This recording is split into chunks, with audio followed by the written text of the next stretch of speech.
how has living the promoter life been for you? You know, this is kind of like a different one where now we can talk to Craig, the athlete, Craig, the promoter, you know, it seems like maybe it's not as that fun, to be honest. Like I've seen your posts and everything. Yeah.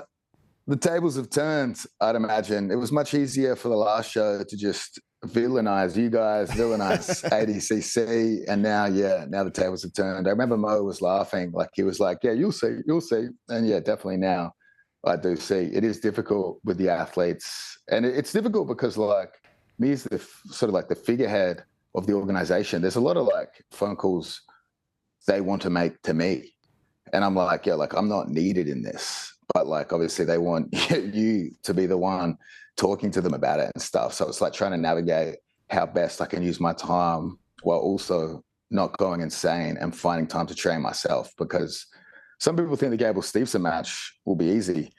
I don't think any 285-pound man that can do backflips is going to be easy at anything.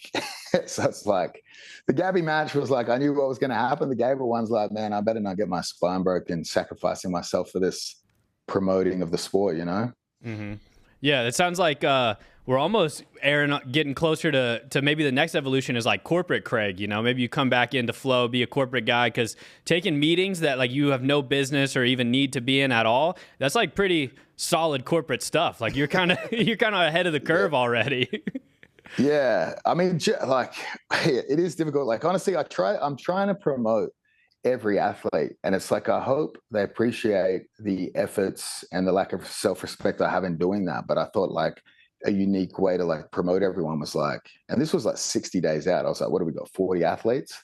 I'm just going to do a video every day, try and hit like 100, 150K views on those to just like pump them up, make them feel appreciated. But now I've got a lot of athletes left and not many days. So it's like to find unique ways of like either being naked or something captivating to like get those numbers in is difficult enough, let alone the fact that the event's so close. And as you guys know, the problems that come up close to the event, like unforeseen budget booms, you know what I mean? Mm-hmm. Yeah. Our problems can much less often be solved with let's get naked. Yeah, we try that. People do get pissed at us.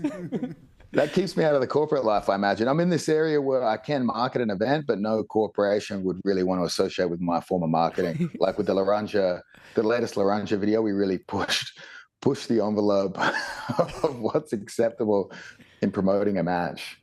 Yeah. Is that one of the, I know there's a lot of, you know, complication that comes with being a promoter, putting on an event. Like a lot of people just watching at home, like fans of the sport and stuff, probably have no idea really, especially when an event gets close.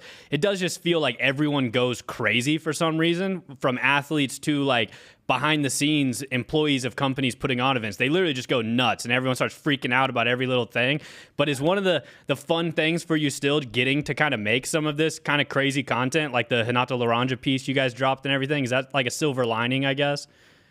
That is a really cool aspect, I think, because like I think the two coolest things for CGI was like, I think Gabi Garcia 10 years or maybe even longer as the villain of the sport. You know what I mean? Like she'd win, but not really be celebrated.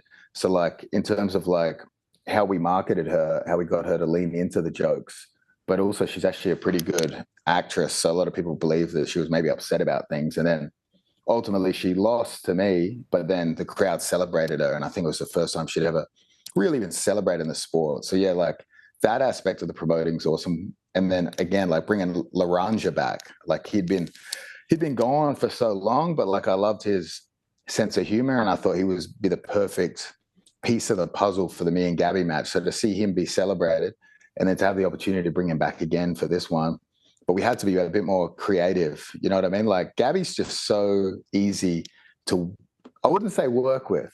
Yeah. But if you get her to appear to something, like the comedy sort of flows out. So like for this match, to promote the Gable match, we had to be a bit more creative. But yeah, it is cool to be able to work with Laranja because I guess his peak was when I was like much, much younger.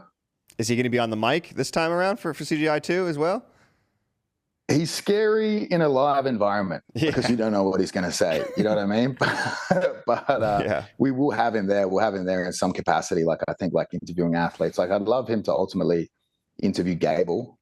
And I hope Gabo doesn't understand the shtick. You know, he's kind of like, what is this? Like, I wanted to set it up like, hey, this is actually the greatest jiu-jitsu coach and athlete ever, and we just need you to do this interview with him. Like, I think under something like that, that would be a hilarious format. But yeah, when Laranja's live, it is a dangerous thing, as you can imagine.